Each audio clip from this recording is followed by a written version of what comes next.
Hi everyone, welcome to the channel Psych Learning. It's Deepika here and we are here with third part of the chapter number 2 called Methods of Inquiry in Psychology, class 11th chapter 2. As you all know, हम class 12th की पूरी की series complete कर चुके हैं and class 11th की हमने start कर दी जिसमें chapter 1 we have already completed. Chapter 2 की 2 classes हो चुकी हैं. So if you are new here right now in the video, so please do subscribe the channel. Turn the notifications on and please it's advisable to watch the earlier 2 videos ताकि आपका एक continuation में learning रहे. Okay, and you understood the things in the series. And I am wishing you all the very best who are writing the boards or writing their 11th exam this year. I hope आपको हमारी videos helpful लग रही हैं. Do support us so that we can come up with a few more questions and expected questions and some sample questions also with that. And I hope you are understanding the things, and anything you have doubt with, you can always reach out to us in Instagram, WhatsApp, Telegram, YouTube comment section or email. You can always reach out to us. And that is it then for now, and I guess we should start quickly with the continuation of the chapter. So we have done the earlier methods and now today we are going to do correlational research and what it is it. Okay ये क्या होता है, किस बारे में होता है. अब आपको ये समझना है कि हमने पढ़ा एक्सपेरिमेंटल कॉज एंड इफेक्ट. हमने तभी मैं बोल रही हूँ आप प्लीज पहली क्लास देख लीजिए सो दैट आपको ये समझ में आए. ठीक है, अब हमने क्या किया, हमने पहले पढ़ा कि कॉज इफेक्ट होता है कि ये इसका कारण है इसलिए ये ऐसा होता है. अब हो सकता है कोई ऐसी चीज हो जिसका कारण आप सही से समझा ना पाओ कि भाई ये इसी की वजह से ये होता है. Suppose you are not able to tell that. उस सिचुएशन में हम क्या करते हैं, हम स्टडी छोड़ तो नहीं सकते, हम स्टडी करते हैं, हम कोरिलेशन रिसर्च करते हैं. We do correlational research, we correlate the things with each other. इसकी वैल्यू जो है वो +1 से स्टार्ट होके -1 तक जाती है. And obviously it's bit obvious कि जो +1 है वो हाईएस्ट है एंड -1 भी हाईएस्ट है. दोनों एक्सट्रीमिटीज पे हाईएस्ट एंड स्ट्रेंथ बताता है. आपको ये समझना है कि माइनस या प्लस सिर्फ पॉजिटिव या नेगेटिव बताता है, जबकि जो नंबर है वो स्ट्रेंथ बताता है. तो 1 नंबर चाहे वो प्लस का हो चाहे वो माइनस का हो, it is showing the strength. Okay, so now what does positive correlation say? Positive correlation says that both the variables are actually going in the same direction. For example, जितनी पढ़ाई करोगे उतने मार्क्स आएंगे, so in the same direction. और for example, जितना game में ध्यान दोगे उतने मार्क्स कम आएंगे. ठीक है, नो सॉरी, जितनी पढ़ाई में कम ध्यान दोगे उतने मार्क्स कम आएंगे. So those both going in the same direction. मतलब एक के बढ़ने से दूसरा बढ़े, इट्स अ पॉजिटिव कोरिलेशन. और एक के कम होने से दूसरा कम हो, that is the also the positive correlation. समझे? मतलब पढ़ाई कम करी मार्क्स कम आए, दोनों चीजें कम हुई. पढ़ाई ज्यादा करी मार्क्स ज्यादा आए, it's a positive. Both are positive correlation. जबकि नेगेटिव क्या होगा एक्चुअली में, when one is increasing and another it is decreasing. जो एग्जाम्पल मैंने दिया, फॉर एग्जाम्पल अगर आप गेम बहुत ज्यादा खेल रहे हो, मार्क्स बहुत कम आ रहे हैं, सो इट इज ऑपोजिट. एक बढ़ रहा है तो एक घट रहा है. गेम ज्यादा खेला तो मार्क्स कम आए, राइट.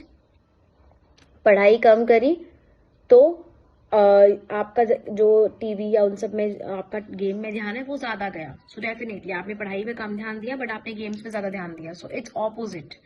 ठीक है, एक के बढ़ने से जब दूसरा कम होता है तो नेगेटिव होता है, या फिर एक के कम होने से जब दूसरा बढ़ता है तो वो भी नेगेटिव होता है. Basically both the variables are going in the opposite directions. That is your negative correlation. Okay okay, for example healthy diet खाने से आपको नींद कम आती है, राइट. तो जितना ज्यादा हेल्दी डाइट खाओगे उतना कम नींद आएगी आपको. सो this is also the opposite relation.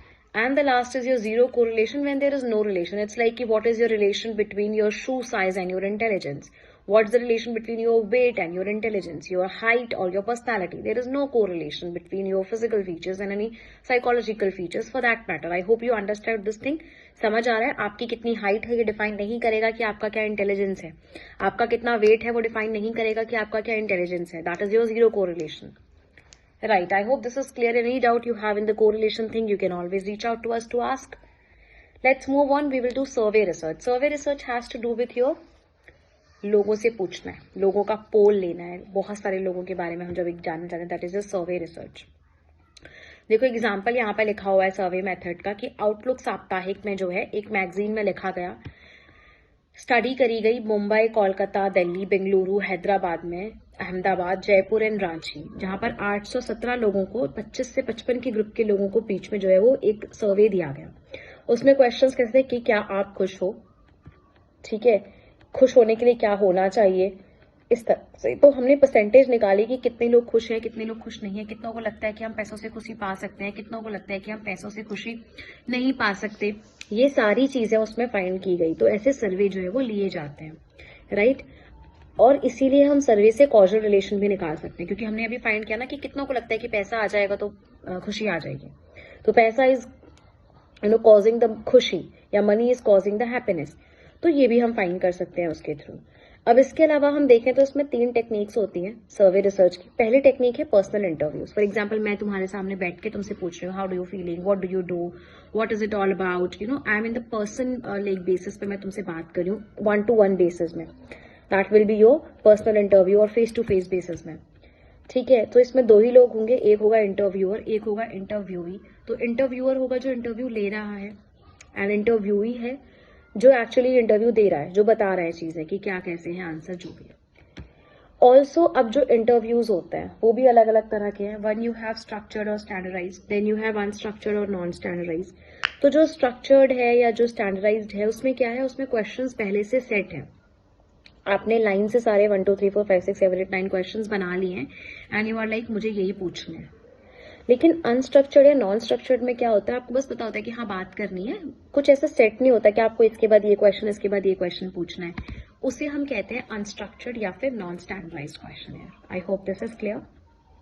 ठीक है, उसके बाद क्वेश्चंस भी 2 तरह के होते हैं, एक होते हैं ओपन एंडेड, एक होते हैं क्लोज एंडेड। तो ओपन एंडेड क्वेश्चंस एक्चुअली वो होते हैं जहां पर आप बोलते हो कि आप कैसा फील कर रहे हैं, क्या लगता है आपको, what is your opinion, what do you think. मतलब बड़े बड़े आंसर्स आप लिख सकते हैं, कोई ऑप्शन नहीं है, you are open to write और give the answer in any way you want to. जबकि क्लोज एंडेड सिचुएशन की हम बात करें तो उसमें क्या होगा, उसमें एमसीक्यूज होंगे, उसमें टिक द करेक्ट होंगे। मतलब आपके पास लिमिट सेट ऑप्शंस हैं, उन्हीं को आपको टिक राइट करना है, और उसके अलावा आप उसमें कुछ बोल या ऐड नहीं कर सकते। समझ गए, इस तरह के 2 तरह के क्वेश्चंस होते हैं हर तरह के इंटरव्यूज में। इसके अलावा पार्टिसिपेंट्स या इंटरव्यू की कॉम्बिनेशन से भी अलग अलग तरह के बनते हैं, जैसे कि individual to individual. For example मैं तुम्हारा इंटरव्यू लूँ, it will be individual individual. Individual to group यानी कि मैं 10 लोगों का इंटरव्यू ले रही हूँ सामने से, ठीक है, जो वाइवा वगैरह में यूजुअली होता है, जैसे 3-4 लोगों का लेती हैं teachers. Then we have group to individuals, यानी कि सारे पैनल मेंबर्स जैसे बैठते हैं और एक पर्सन का लेते हैं। बेसिकली आपस में जॉब इंटरव्यू और एनी एग्जाम का इंटरव्यू में होता है। Then you have group to group, means कि एक ग्रुप यहाँ पे बैठा हुआ पैनल वाला, और वहां पे भी जो है 3-4 लोग एक साथ बैठे हुए, सबका एक साथ इंटरव्यू हो रहा है। सो ये अलग अलग कॉम्बिनेशंस भी जो है इंटरव्यू के होते हैं। Okay, I hope this is clear. अब इसके अलावा इंटरव्यू के लिए क्या है, स्किल चाहिए, प्रॉपर ट्रेनिंग चाहिए, अच्छा इंटरव्यू होना चाहिए, लैंग्वेज सेंसिटिव होनी चाहिए, समझ आनी चाहिए बात कि क्या बोल रहे हैं और क्या वो बोलना चाहते हैं, उसमें डिफरेंस समझ में आना चाहिए। खुद से ऑब्जर्वेशन, अपना खुद का बायस नहीं लगाना चाहिए, इन डेप्थ इन्फॉर्मेशन कैसे लेनी है ये पता होना चाहिए। ठीक है, इसके अलावा नॉन लिटरेट जो पढ़े लिखे नहीं है उनसे भी इंटरव्यू ले सकते हैं ना, हम बात कर सकते हैं ओपन से, बिल्कुल कर सकते हैं। इसके अलावा कॉस्ट इफेक्टिव होता है डेफिनेटली, क्योंकि बहुत टाइम लग जाता है इंटरव्यूज लेने में, तो नुकसान है वो है। तो हर किसी प्रोएथेट के आगे आप देखोगे उसके मेरिट्स या डीमेरिट्स लिखे हुए हैं, तो मैं आपको बोलूंगी आप उनको अच्छे से पॉइंट्स में लिख के लर्न कर लीजिए, आप समझ लीजिए जो जो लगता है, ताकि एग्जाम में आए तो आप उसे क्लियरली वहां पर मेंशन करके लिख सकें। ठीक है, अब आती है दूसरी टेक्निक इंटरव्यू के बाद। सेकेंड टेक्निक है क्वेश्चनियर सर्वे। क्वेश्चनियर सर्वे में एक्चुअली क्या होता है कि आप एक क्वेश्चन बना के दे देते हो सबको और बोलते हो भर के मुझे दे देना। It can be online, it can be physical paper पे या कुछ भी। इस पे भी आप ओपन एंडेड क्वेश्चन या क्लोज एंडेड क्वेश्चन लगा सकते हैं, जो मैंने अभी बताया। टिक द करेक्ट हो गए, ऑप्शन वाले हो गए तो you have close ended, answer लिखना है तो यू हैव ओपन एंडेड। आप किसी भी तरह का वो दे करके आप उसको दे सकते हो कि हाँ आप ये भर के मुझे दे देना, that is your questionnaire survey. Then you have telephone survey. Telephone survey में क्या होता है कि आप फोन पे बात करते हो, आपको बहुत बार कॉल आता होगा, हेलो मैं आपसे पूछना चाहती हूँ या पूछना चाहता हूँ कि आपको ये कैसा लगा, सर्विस कैसी लगी। सो टेलीफोन सर्विस भी किए जाते हैं बहुत ज्यादा पूछने के लिए। तो ये पढ़े लिखे लोग नहीं भी हो तो बता सकते हैं, बट ये होता है कि इसमें नुकसान, लोग रिस्पॉन्स नहीं करेंगे। ठीक है, जस्ट लाइक क्वेश्चनर सर्वे, आपने उनको भरने को दिया बट वो भर के वापस नहीं भेजेंगे आपको, सेम फोन में भी उठाओगे तो फोन कट कर देंगे। क्विकली हो जाएगा, बट अगर वो करना चाहें तो, अगर वो करना ही नहीं चाहेंगे तो यू विल लाइक अरे नहीं करना है हमें रिव्यू, हाँ ठीक है दे देंगे हम, छोड़ो, you don't care about that. तो ये नुकसान भी है इसके। क्लियर है? So we have done survey method का पूरा, we have done correlation also. फिर हमारे पास एक मेथड आता है विच इज साइकोलॉजिकल टेस्टिंग की। अब हम साइकोलॉजिकल टेस्टिंग कैसे करते हैं, मतलब साइकोलॉजिकल टेस्टिंग मतलब आप साइकोलॉजिकल एट्रीब्यूट स्टडी करना चाहते हो, जैसे कि intelligence, aptitude, personality, interest, attitudes, values, placement, achievement, ये सब। अब ये जो टेस्ट है वो स्टैंडर्डाइज्ड होने चाहिए, यानी सबके लिए जो एलिजिबल हो। ऑब्जेक्टिव होने चाहिए कि इसमें खुद कोई भी सब्जेक्टिविटी नहीं होनी चाहिए, अलग अलग रिसर्चर भी अगर करें सेम चीज पर तो वो आंसर सेम ही आए। इसके अलावा रिलायबिलिटी होनी चाहिए। तो देखो रिलायबिलिटी क्या होती है ना, कि मतलब मान लो आज तुमने टेस्ट किया तो मेरा इंटेलिजेंस 50 आया, तुमने एक हफ्ते बाद किया तो मेरा इंटेलिजेंस 100 आ रहा है, इसका मतलब जो टेस्ट है वो रिलायबल है ही नहीं, वो अलग अलग रिजल्ट बता रहा है हर टाइम पर। तो रिलायबिलिटी होता है कंसिस्टेंसी ऑफ स्कोर्स, की अगर कुछ लिमिटेड टाइम पे जो रिजल्ट्स के स्कोर्स लिए जाएं तो वो सेम ही आए ऑल द मोस्ट, ऐसा नहीं कि एग्जैक्टली बट हाँ ऑल द मोस्ट जो है वो सेम ही आए, that is your reliability. Then you have method, जैसे कि टेस्ट रीटेस्ट कर सकते हो, जैसे कि मैंने अभी बताया, आज मैंने टेस्ट दिया एटम पर एक और वही मैंने कुछ दिनों बाद सेम टेस्ट दिया, आंसर सेम आ रहा है अगर दोनों में, या marks all the most same आ रहे हैं, तो मैं समझ जाऊंगी कि ये रिलायबल है। इसके अलावा स्प्लिट हाफ, स्प्लिट हाफ में क्या होगा, मैं एक बार में टेस्ट ले लूंगी और उसके बाद मैं आधे टेस्ट के मार्क्स अलग लगाऊंगी, आधे के अलग, और उन दोनों को मैं आपस में कोरिलेट करूंगी, कि मतलब ऐसा मान के जैसे मतलब हम अलग अलग ले रहे हैं ना कुछ दिनों बाद, इसकी बजाय हम एक ही बार में लेके उसको दो हिस्सों में बांट के उसको कोरिलेट करें, that is a split half. समझे? Then you have validity. So validity has to do with कि it should measure what it claim to measure. For example, psychology का टेस्ट था और मैंने मैथ्स के क्वेश्चंस डाल दिए, ये तो सही नहीं है ना, दिस इज नॉट वैलिड, तो ये जो टेस्ट होगा ये वैलिड नहीं होगा डेफिनेटली।